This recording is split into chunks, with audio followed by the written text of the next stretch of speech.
Profecia de Fátima, a terra destruída.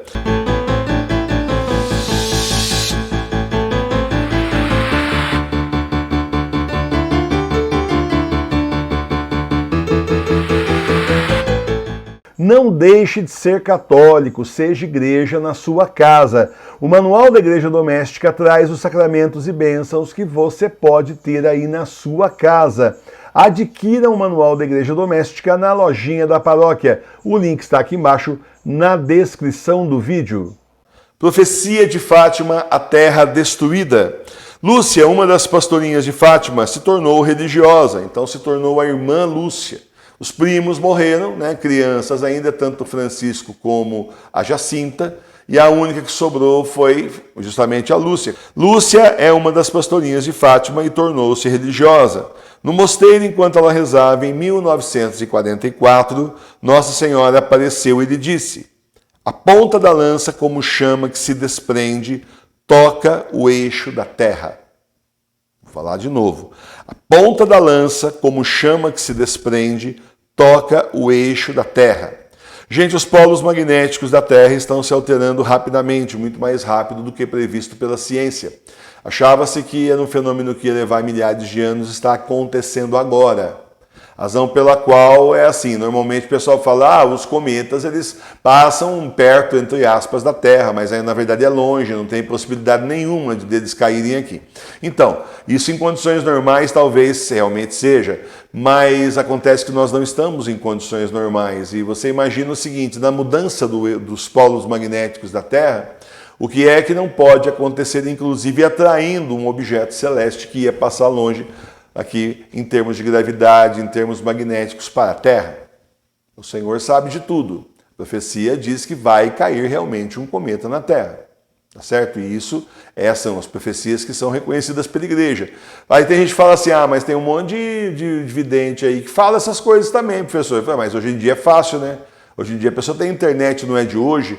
Há quanto tempo nós já temos acesso à internet? Existe a internet, está fácil de pesquisar essas coisas todas. Diferente da Lúcia, da Jacinta e do Francisco, lá no meio do nada, na roça lá, naquela época. Ali não tinha como saber de absolutamente nada, tudo muito longe, tudo distante, é diferente de hoje, né?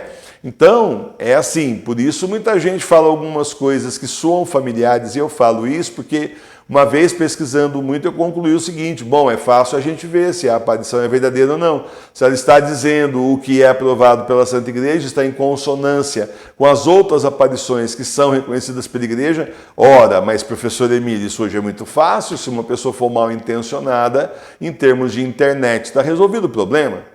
Ela pesquisa e, nossa, está falando tudo e mais alguma coisa, mas ela viu na internet de manhã o que ela vai falar à tarde, na tal aparição da tarde ou da noite.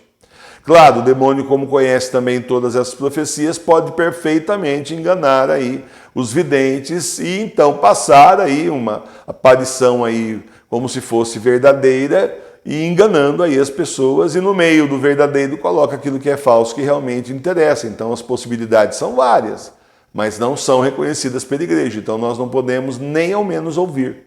Nós não podemos seguir nenhuma dessas aparições que não tem aprovação da igreja até o Papa Bento XVI, gente. Então, resumindo, daqui para frente, nenhuma aparição mais é válida. A gente pode falar assim, que a Santa Igreja hoje não vai reconhecer mais nada porque o Papa está preso. Nada que é feito assim, a revelia do nosso Santo Padre, o Papa Bento XVI, é válido. Portanto, pode Jorge Mário Bergoglio falar, aquela aparição é válida.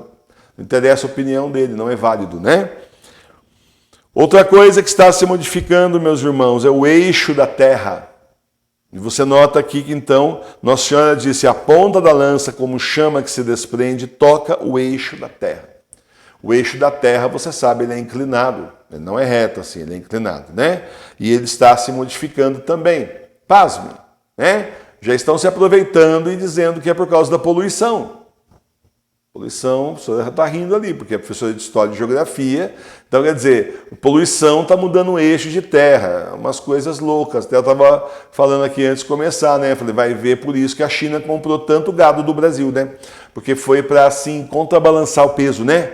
Eles compraram um monte de gado daqui, levaram para lá para contrabalançar o peso da terra. Piada, gente, é só uma palhaçada muito grande, só mentira mesmo. É claro que eles compraram esse monte de gado aí, estão estocando alimento, porque eles estão se preparando para a guerra, eles sabem o que vem por aí. Eles vão entrar em guerra também. Então, como eles sabem o que está para acontecer, quem tem em época de guerra comida tem tudo, né? Tem como alimentar o seu exército, o seu povo, e ainda por cima como vender caríssimo no preço que quiser para quem não tem, que está sendo devastado por causa da guerra. Então, bingo, as coisas vão se fechando, o cenário vai se montando em torno de nós. A profecia continua: a terra estremece, montanhas, cidades, vilas e aldeias com seus moradores serão sepultados. O mar, os rios e as nuvens saem dos seus limites, transbordam, inundam e arrastam consigo no rodamuinho moradias e gente sem número que não se pode contar. É a purificação do mundo pelo pecado em que mergulhou. O ódio, a ambição provocam a guerra destruidora. É exatamente isso.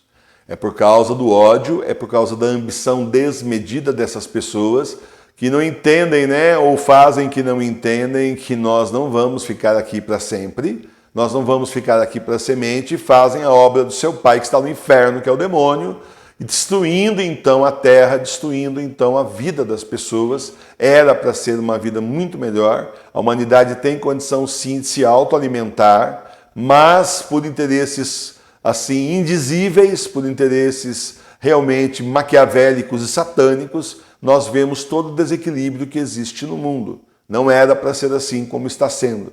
Nós vemos guerras, fome, doenças, e tudo isso pelas próprias mãos dos homens, da ganância dos próprios homens, dessa gente comunista, dessa gente de sociedade secreta, da nova ordem mundial. A Santíssima Virgem repetidas vezes nos disse, tanto aos meus primos Francisco e Jacinta como a mim, que várias nações desaparecerão da face da terra. Disse que a Rússia seria um instrumento do castigo do céu para todo o mundo, se antes não alcançássemos a conversão dessa pobre nação.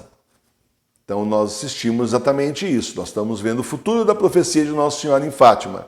Mas não é assim você consagrar a Rússia. A gente aqui, como católicos que nós somos, batizados, igreja verdadeira, vamos consagrar a Rússia. Não é isso, não é isso, não é válido uma coisa dessa.